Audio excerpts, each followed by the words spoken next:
오늘은 본문 말씀을 중심으로 해서 사도행전 강해 7번째 말씀을 드리게 됩니다. 지난 수요 예배 시간에 120이라고 하는 이 숫자가 얼마나 중요한 숫자인가 하는 것을 말씀드렸습니다. 120이라고 하는 숫자는 유대 사회에서 하나의 공인된 단체로서 자격을 구비했다. 또 그 단체에서 결정한 어떤 결정에 대해서 그대로 인정하고 받아들일 수밖에 없는 충족된 숫자다라고 하는 말씀을 드렸습니다. 단순히 120명의 성도들이 모여서 기도했다, 또 무슨 회의를 했다, 어떤 결정을 했다, 그런 게 아니고 그 120이라고 하는 숫자가 얼마나 중요한 숫자였던가. 110명이 모여도 문제가 생기고 100명이 모여도 문제가 생깁니다. 120명이 모였다라고 하는 그 숫자가 유대 사회에서 120명의 사람들이 모여서 그렇게 뭔가를 결정하고 또 그것을 진행하는구나, 인정해 줘야지, 인정받는 공인된 단체라고 하는 그런 의미에 있어서 이 120이라고 하는 숫자가 중요하다, 그렇게 말씀을 드렸고, 우리 교단은 삼심제가 있습니다. 세 개의 치리 기관이 있는데 당회와 노회와 총회가 세 개의 치리 기관입니다.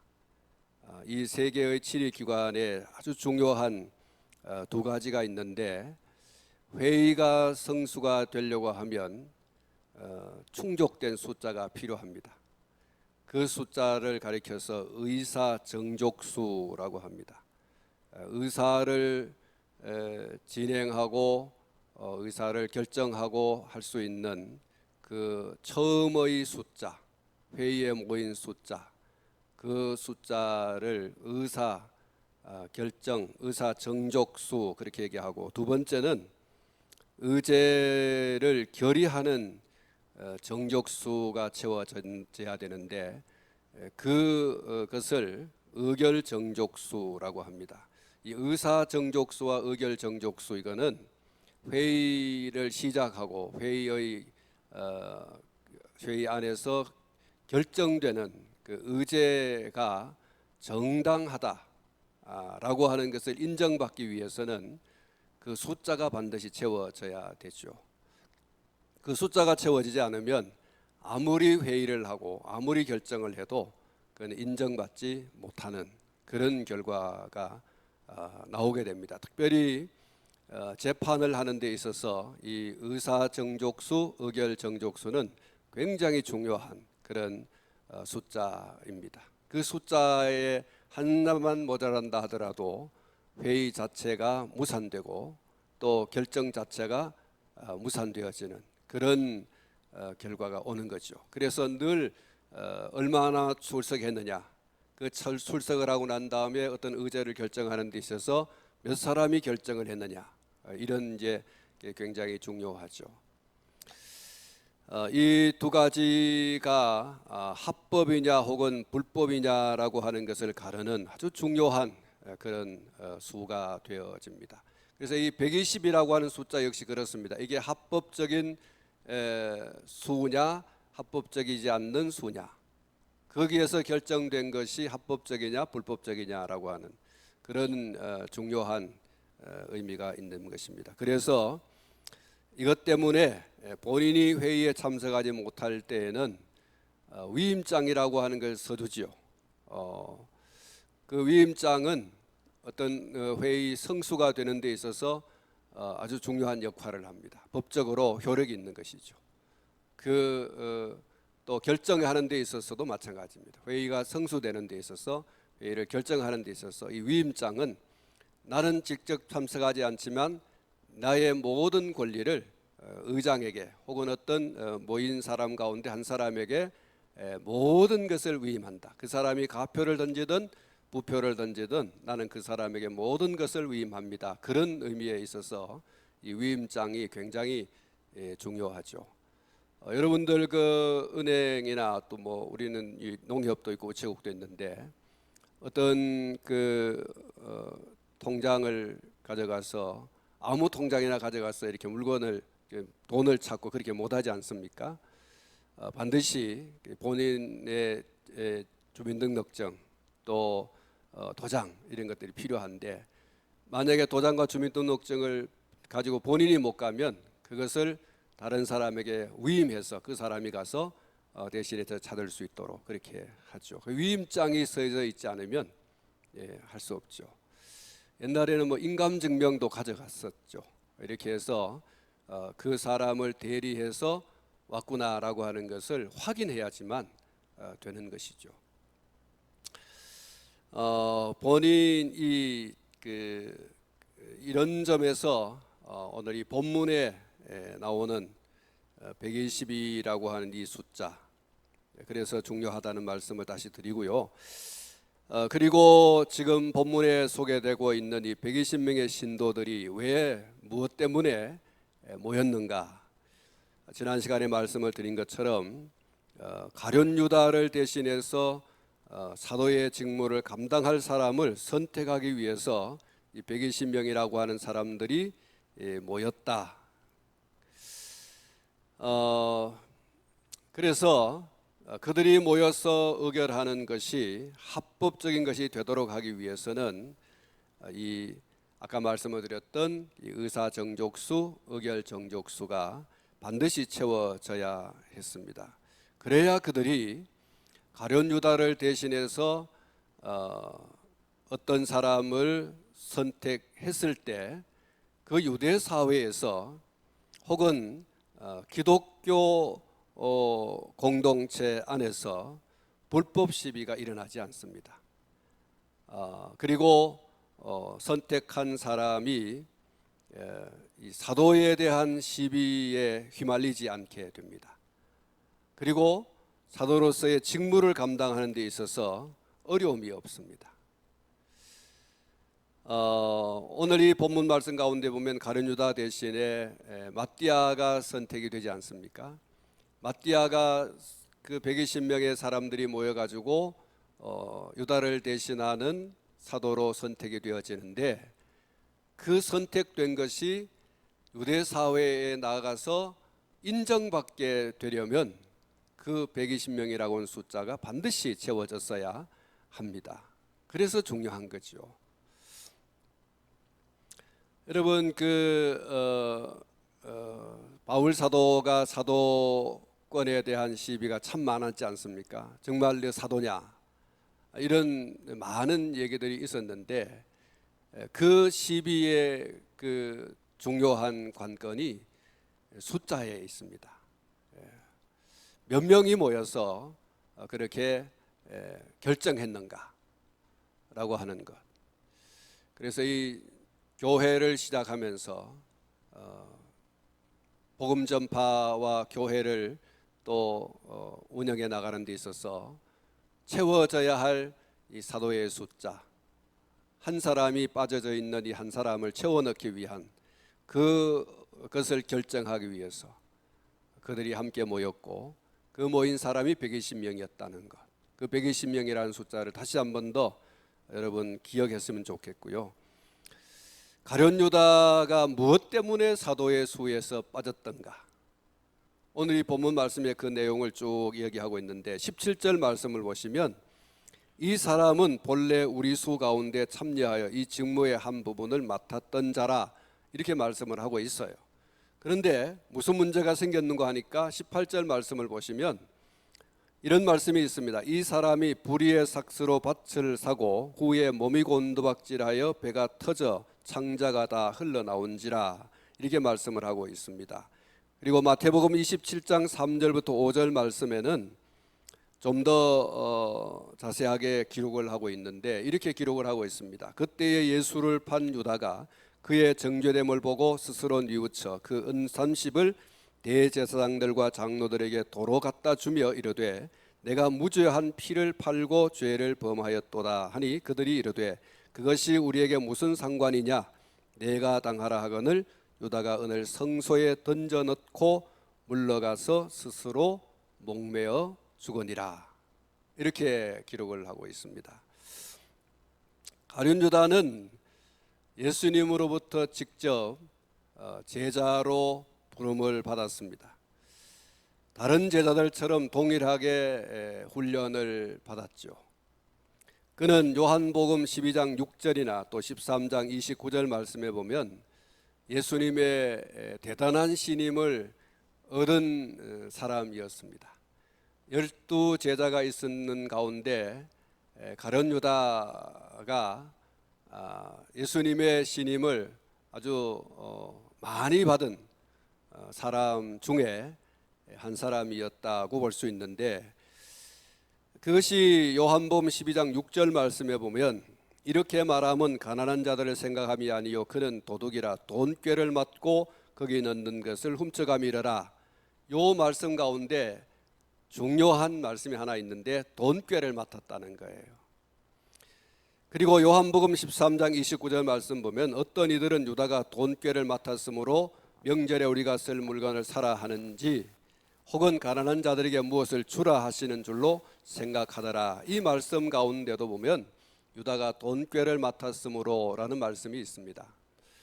돈꾀는 아무에게나 맡기지 않습니다. 돈이라고 하는 것이 어떤 속성을 가지고 있습니까? 견물생심이라는 말이 있지 않습니까? 돈이 눈에 보이지 않을 때는 별 관심이 없는데 돈이 눈에 보여지는 순간부터 이건 내 것으로 만들어야 되겠다라고 하는 그 마음이 사람 속에서 일어나게 되어 있어요. 돈이라고 하는 것이 그런 속성을 가지고 있습니다. 다른 것들도 마찬가지지만 돈이라고 하는 것은 더 그렇습니다. 물질이 있는 곳에 내 마음이 있다 이렇게 말씀했지 않습니까? 이게 이 돈이라고 하는 게 말이죠.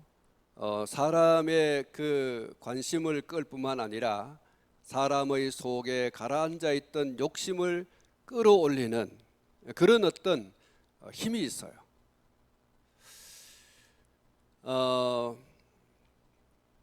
돈을 보거나 돈을 만지고 하는 그 순간 욕심이 생깁니다. 그래서 어지간한 믿을 만한 사람이 아니면 내가 가지고 있는 돈을 맡기지 않습니다. 왜냐하면 그런 속담이 있지 않습니까? 고양이에게 생선을 맡긴다라고 하는 말처럼 이거 내가 정말 피땀 흘려서 그렇게 모은 것을 누구에게인가 좀 맡겨두어서 안심을 해야 되는데 그 누구에게 맡긴다라고 할 때 그 사람이 만약에 생선을 맡아 있는 고양이처럼 된다고 하면 어떻게 되겠습니까? 이게 어느 날 갑자기 다 이제 탕진되어 버리고 말 것입니다. 그래서 내가 피땀 흘려서 번 돈은 아무에게나 맡기지 않는다. 정말 믿을 만한 사람에게. 돈을 빌려줄 때도 그렇지 않습니까? 요즘은 뭐 은행이 좋습니다만 과거에는 청직이라는 직분을 가지고 한 집에 들어가서 그 사람 집의 전체를 관리하고 특히 또 돈도 관리하고 그런 직을 맡은 사람들이 있었죠. 집사라고도 하고 청직이라고도 하고 하는데, 여러분이 예수님께서 많은 사람들에게로부터 예수님의 그 사역의 운영을 위해서 헌금을 하시는 분들이 계셨겠죠. 근데 그런 그 물질을 관리하는 사람으로 가룟 유다를 예수님께서 선택하시고 가룟 유다에게 너 돈꾀를 맡아라 이렇게 했거든요. 얼마나 예수님께서 신임을 하셨으면 가룟 유다에게 돈꾀를 맡는 이 직을 맡겼겠습니까? 대단한 신임이 있었다라고 볼 수가 있는 것이죠. 그런데 이런 예수님을 가룟 유다가 팔아먹는 인면수심의 범죄를 저지릅니다.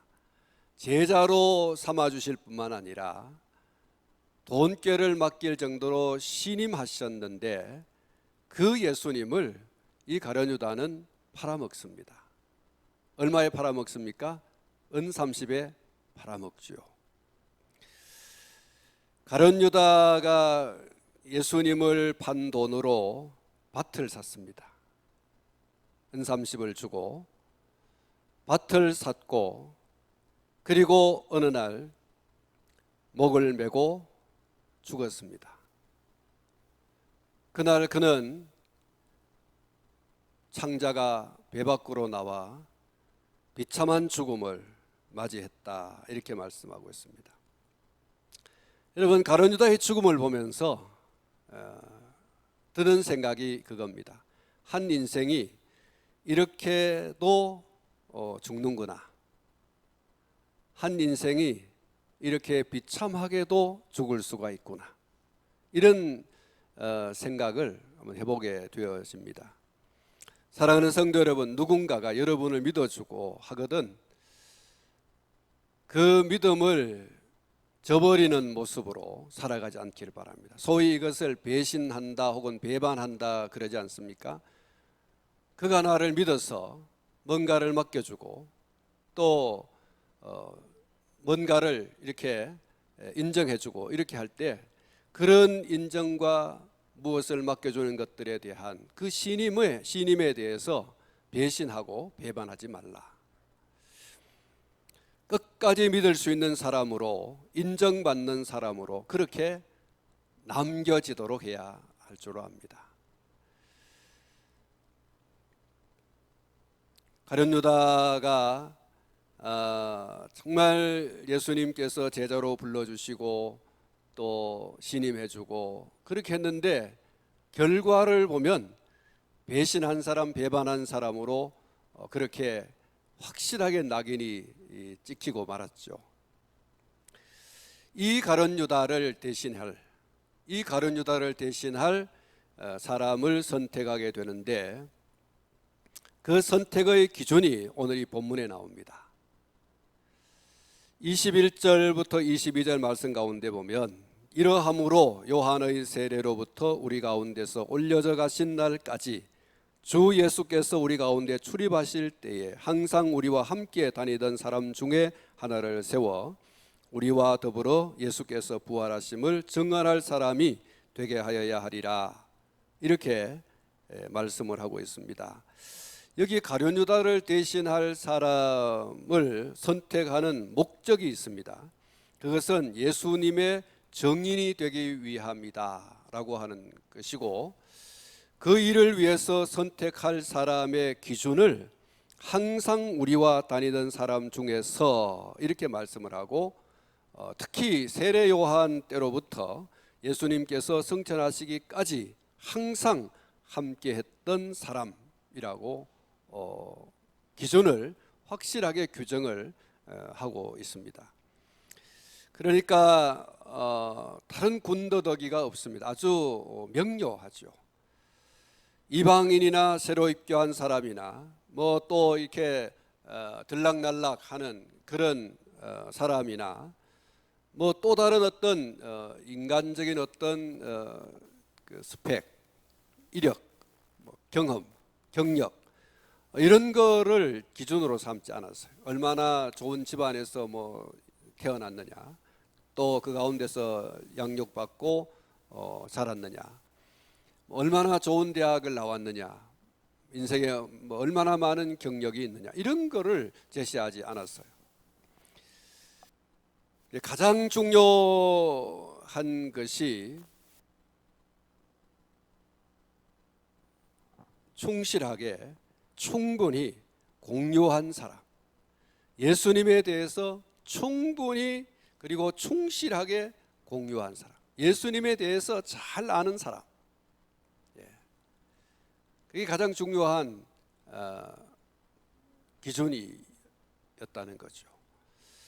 23절 말씀에 보면 이러한 그 원칙적인 기준 하에 두 사람을 복수 추천을 하게 되는데, 한 사람이 요셉이고 또 한 사람이 mattia였습니다. 그리고 24절과 25절 말씀을 보면 이 부분이 아주 중요한데 24절 말씀을 먼저 보면 그들이 기도하여 이르되 무사람의 마음을 아시는 주여 이 두 사람 중에 누가 주님께 택하신 바 되어 봉사와 및 사도의 직무를 대신할 자인지 보이시옵소서 그랬습니다. 여러분 한번 따라서 하시기 바랍니다. 그들이 기도하여 그랬습니다. 그들이 기도하여. 여러분 유다를 대신할 사람, 예수님에 대해서 잘 아는 사람, 세례 요한 때로부터 예수님이 부활승천하실 때까지 예수님에 대해서 잘 아는 사람, 그때부터 지금까지 우리와 함께 했던, 항상 함께 했던 그 사람. 그러니까 그 사람들 가운데 두 사람이 선택이 됐죠. 요셉이라는 사람과 matti아라는 사람이 복수로 추천이 됐어요. 한 사람 뽑는데 두 사람이 복수로 추천이 됐습니다. 자, 이제 두 사람이 선택됐으니 이제 우리가 알아서 투표를 하든지 제비뽑기 하든지 이렇게 하자, 이렇게 한 것이 아니고 그들이 결정적인 어떤 선택을 하기 전에 모여서 무엇을 했는가, 이게 중요하죠. 그들이 기도했다는 거죠. 여러분 여기 기도했다고 하는 게 굉장히 중요한 부분이에요. 권위 난 한 사람을 선택하기 위하여 교회의 머리 되신 주님이 결정하도록 하자, 그거 아니겠어요? 교회의 머리 되신 주님이 우리에게 필요한 사람이 선택될 수 있도록 우리가 기도하자. 그분의 선택이 필요하다. 그분의 결정이 중요하다.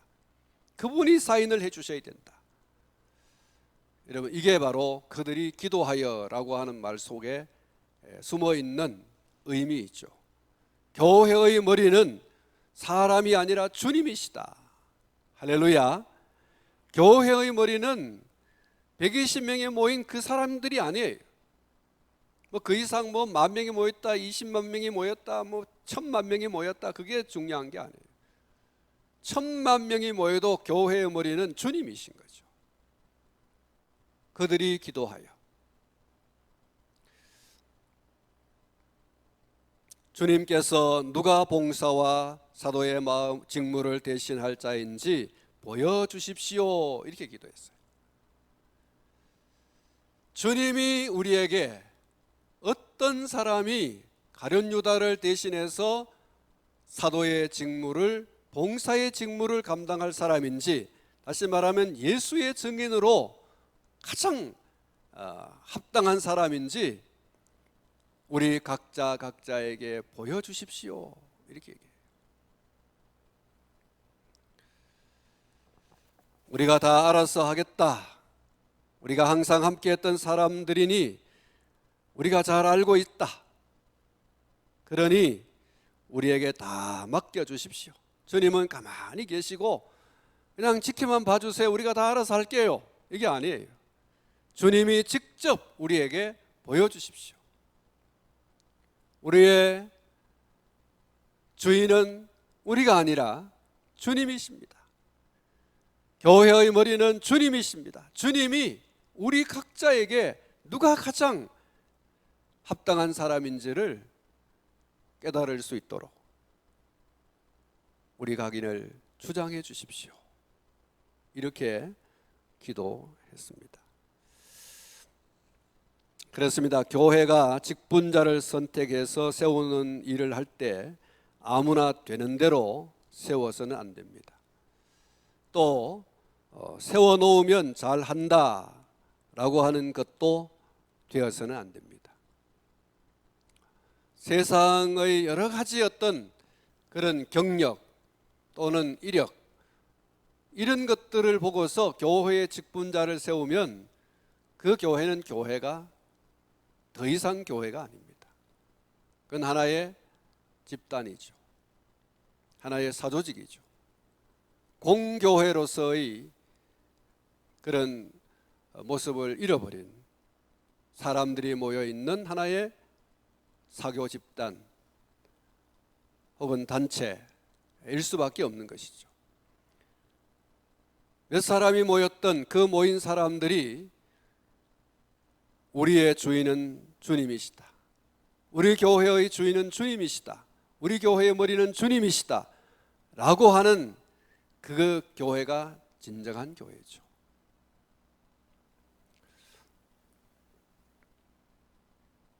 여러분, 여기 기준이 있어야 되는데 그 기준에 맞는 사람이라고 하더라도 그 선택의 결정권이 교회의 머리 대신 예수님께 있음을 믿고 기도했다고 하는 이게 중요한 거죠. 120명의 신도들이 베드로를 위시해서 그들은 기준을 딱 정했어요. 세례 요한 때부터 예수님 부활하여 승천할 때까지 우리와 항상 함께 있던 사람이라고 하는 이 기준이 있어요. 그런데 그렇게 기준에 딱 맞는 사람 두 사람 딱 복수로 추천이 되었어요. 이제는 뭐 서로가 잘하는 사람들 아닙니까? 요셉도 잘 알고 마띠아도 잘 알고 잘 아는 사람이에요. 그러니까 이 두 사람 중에 우리가 너무너무 잘 아는데 우리가 알아서 하겠다 이렇게 해도 되지 않습니까? 그런데 이 초대교회 이 120명의 성도들이 그렇게 하지 않았습니다. 아무리 기준에 맞는 사람이라고 하더라도 그 선택의 권한을, 그 선택의 권리를 주님께, 교회의 머리 되신 주님께 돌려드렸습니다.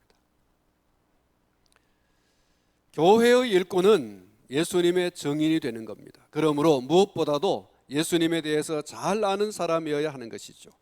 예수님의 탄생에서부터 시작해서 죽으시고 부활하시고 승천하시기까지의 과정을 구속사적인 관점에서 그대로 믿고 증거할 사람이어야 합니다. 아무리 이런저런 일을 잘한다고 하더라도 이런 경험, 저런 경험, 그런 것들을 많이 가지고 있다고 하더라도 예수님에 대해서 무지하다. 예수님에 대해서 아는 것이 없다. 예수님을 자기의 구주로 믿지도 않는다. 예수님을 통한 구원의 확신이 없다고 하면, 그리고 예수님의 증인으로서의 삶을 살아갈 준비가 되어 있지 않다고 하면 부적격이죠. 직분을 받는 것이 중요한 것이 아니고 직분을 받아서 직분 값을 하지 못하는 이들이 얼마나 많이 있습니까? 자신의 직분을 타인이 취하는 그런 예들이 얼마나 많습니까? 불행한 일이에요. 여러분, 우리가 직분을 받았으면요, 그 직분을 다른 사람이 감당하게 하는 것이 아니라 내가 감당해야 돼요. 그래서 직분 받은 사람들은 아프지도 말고 죽지도 말아야 돼요. 정말 내가 맡은 그 직분은요, 다른 사람이 대신하게 해서는 안 돼요. 하나님이 내 생명을 거두어가는 그 순간이 아니면 내가 정말 죽을 만큼 되어서 그 일을 감당할 수 있는 여력이 없으면 몰라도, 그렇지 않음에도 불구하고 이런저런 이유와 핑계를 대 가지고 직분을 받아서 그 직분을 감당하지 않는다. 수요일 날 내가 단도직입적으로 말씀드리면 수요일 날 기도 순서가 있어요. 자기의 기도 순서는 자기가 해야 돼요. 여러분, 우리 교회 집사님들, 권사님들 자기 기도 순서 1년에 몇 번 돌아옵니까? 왜 여러분 그 내가 받은 그 귀한 순서를 지키지 못하고,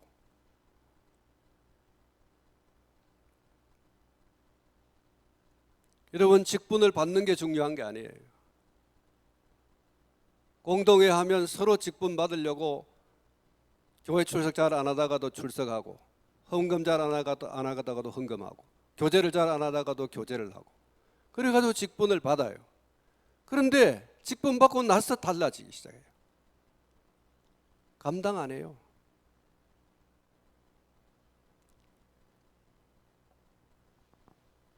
불행한 일이에요. 사도의 직분이 얼마나 중요한 거예요. 가룟 유다가 예수님의 제자가 되고 사도가 됐다고 하는 게 얼마나 중요한 건데 돈 몇 푼에 말이죠. 그 직분을 타인이 취하게 하는 이 불행한 사태가 일어났어요. 세상과 세상에 속한 것 때문에 이 영광스러운 직분을 내팽개쳐 버린, 여러분 장자의 그 권한이 얼마나 소중한 겁니까? 그런데 에서가 팥죽 한 그릇에 팔아버렸잖아요. 울며 울며 다시 그 장자의 직분을 회복하려고 했지만 더 이상 자기에게로 돌아오지 않았어요. 소중한 것을 소중한 줄로 알지 못하고 내던져버렸더니 돌아오는 게 뭐예요? 통곡이에요. 후에 아무리 통곡하면서 그것을 되찾으려고 하지만 되찾아지지 않는 것이었어요. 그래서 속에서 늘 악감만 품고 도끼만 품고 살다가 죽어갔죠.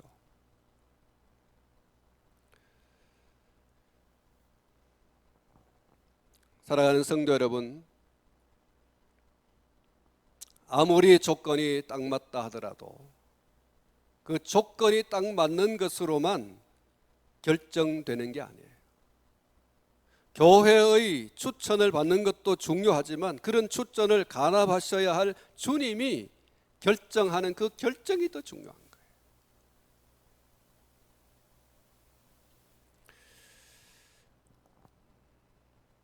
여러분, 교회가 이 기도했다라고 하는 것 정말 중요해요. 주님이 결정해 주셔야 됩니다. 주님이 결정해 주셔야 됩니다. 좀 전에 말씀을 드렸습니다마는 교회가 직분자를 선택하는 데 있어서 기도하지 않으면 주님을 뒷방 늙은이 만드는 거예요. 주님을 배제시키는 거예요. 그래서 그 교회는 더 이상 교회가 아니에요. 사조국직이에요. 사단체입니다. 사교 모임이에요. 주님의 교회라고 하면 주님이 모든 일의 결정권자인 것을 인정하고 그러한 것을 인정하는 구체적으로 나타내는 행위가 있어야 되는데 그게 바로 기도하는 것입니다. 여러분 한번 따라서 하시기 바랍니다. 누가 주님께 택하신 바 되어 봉사와 사도의 직무를 대신할 자인지 보이시옵소서. 그렇습니다. 주여 보여주십시오. 주여 우리 각자의 마음을, 사람의 마음을 주님이 아시지 않습니까? 우리 각자의 마음을 주장해 주셔서 누가 유다를 대신해서 우리 가운데 봉사의 직무, 사도의 직무, 예수의 증인으로 합당한지 가르쳐 주십시오. 그렇습니다. 교회는 합심하여서 이렇게 기도해야 됩니다. 그리고 이렇게 추천하고 기도하고 선택된 자를 교회는 기꺼이 받아야 돼요. 절대 기도하고 선택되어진 사람에 대해서 네가 무슨 사도냐 이렇게 해서는 안 돼요. 당신이 무슨 장로야, 당신이 무슨 권사야, 당신이 무슨 집사야, 그러면 안 된다. 여러분 그 직분을 인정해 주셔야 돼요.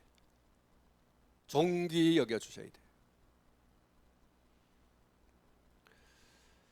26절 말씀에 보면 제비 뽑아 mattia를 얻으니 그가 11사도의 수에 어떻게 했습니까? 들어가니라. 들어갔다라고 하는 것은 인정했다는 거예요. 기준을 정하고 그 기준에 합당한 사람을 놓고 교회의 머리 되신 주님께 기도하고 그리고 제비를 뽑았어요. 그리고 온 성도들이 가룟 유다를 대신할 사람은 이 사람이다 하고서 인정했는 거예요. 인정을 해 주셔야 돼요.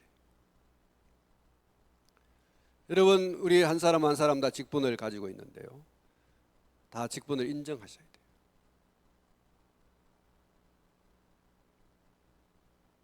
아무도 이의를 제기하지 않고 받아들였다라고 하는 말씀이 26절입니다. 사랑하는 성도 여러분, 처음으로 돌아가서 유대 사회가 공적으로 인정하는 법적 요건인 120명의 성도들이 봉사와 사도의 직무를 감당할 사람을 선택하기 위해서 함께 모였다. 그래서 중요합니다. 그리고 그렇게 해서 선택된 사람을 이의 없이 받아들이는 것이 또한 중요합니다. 교회가 이렇게 일꾼을 선택하고 세운다고 하면 그 교회가 바로 진리의 기둥과 터 위에 세워진 주님의 참 교회인 것입니다. 사랑하는 성도 여러분, 여러분이 교회의 직분자이십니까? 그 직분을 함부로 버리지 않기를 바랍니다. 그 직분을 타인이 취하게 하지 않기를 바랍니다. 직분을 허락해 주신 주님께서 나를 통하여 주님의 뜻을 온전히 이루시기까지 충성하고 헌신하고 그렇게 할 수 있기를 주님의 이름으로 축복합니다. 예수님의 증인으로서 여러분 어여시 주님이 됐으니 이제 올라올래 이렇게 내 영혼을 데려가시는 그 순간까지 여러분 충성과 헌신으로 여러분 어여시 서 가야 되는 것입니다. 바울 사도가 이런 엄숙한 고백을 했습니다. 디모데후서 4장 6절과 7절 말씀에 전제와 같이 내가 벌써 부어지고 나의 떠날 시각이 가까웠도다. 나는 선한 싸움을 싸우고 나의 달려갈 길을 마치고 믿음을 지켰으니 라고 했어요. 여러분, 늘 참 이 말씀은 우리의 심금을 울리는 그런 말씀인데, 바울이 자기 인생의 마지막 말년을 맞이하면서 자기 자신이 떠날 것을 알고 있습니다. 나의 떠날 시각이 가까웠다. 그러면서 자기의 살아온 삶을 이렇게 이야기하죠. 나는 선한 싸움을 싸우고 달려갈 길을 마치고 믿음을 지켰다. 이 말씀의 의미를 제가 여러 번 말씀드렸습니다. 나는 살아온 내 인생에 대해서 부끄럽지 않다, 후회하지 않는다, 미련을 남지 않는다, 난 잘 살았다, 이런 것이죠. 여러분, 자기 자신이 자기의 살아온 삶에 대해서 잘 알고 있어요. 바울의 이 삶은 진실이죠. 정말 다메섹 도상에서 예수님을 만나고 난 이후부터 이방인의 사도로 그렇게 직무를 맡김받은 그때부터 백발이 성성하여 죽음에 이르기까지 그는 한순간도 이렇게 살지 않은 적이 없습니다. 영적 게으름이 그에게는 찾아볼 수 없는 것이었죠. 눈물과 기도로 그에게 맡겨진 그 직무를 충실하게 감당했던 사람이 바로 바울인데, 그가 이렇게 말하는 것입니다. 나는 선한 싸움을 싸웠고 달려갈 길을 마쳤고 믿음을 지켰다. 이 장엄한 자기 삶에 대한 결산서. 여러분, 오늘 저와 여러분들도 우리 인생의 마지막에 이렇게 고백할 수 있는 그런 성도들이 되시기를 주님의 이름으로 축복합니다. 바울 사도의 이 장엄한 고백이 다른 사람의 고백이 아니라 바로 오늘 이 시간 여기 앉아 있는 우리 모두의 고백, 이런 고백이 돼요. 여러분, 직분을 받는 것도 중요하지만 그러나 그보다 더 중요한 것은 어떻게 감당하느냐는 것이죠. 가룟 유다의 길로 가면 안 됩니다. 자신이 받은 그 직분이 얼마나 소중한 것인데, 자기 자신이 해야 할 그 직무가 얼마나 소중한 것인데 그것을 돈이라고 하는 것에 그만 눈이 멀어 그것을 헌식장처럼 그렇게 내던져 버렸어요. 은 30이라고 하는 그것에 눈이 멀어서 그 돈으로 밭을 샀지만 그 밭에서 나오는 소출도 취하지 못하고 거꾸러져 목에 무슨 짓을 했는지 모르지만 그렇게 자살해서 죽어버리고 말았어요. 사랑하는 성도 여러분, 오늘 저와 여러분들이 주님이 부르시는 그날까지 주여 살든지 죽든지 내 몸에서 그리스도가 존귀되기 원합니다. 나는 끝까지 선한 싸움 싸우겠고 달려갈 길을 마치겠고 그리고 믿음을 지키겠습니다. 그리고 여러분 어금니 깨물고 달려나가는 것입니다. 주님이 부르시는 그날까지 절대로 여러분에게 주어진 그 십자가를 다른 사람에게 맡기지 마십시오. 여러분이 감당해야 할 그 직분을 다른 사람에게 맡기지 마십시오. 맡기지 말아야 됩니다. 빼앗기지도 말아야 됩니다. 꼭 지고 가시고 꼭 감당하고 가시기를 주님의 이름으로 축복합니다.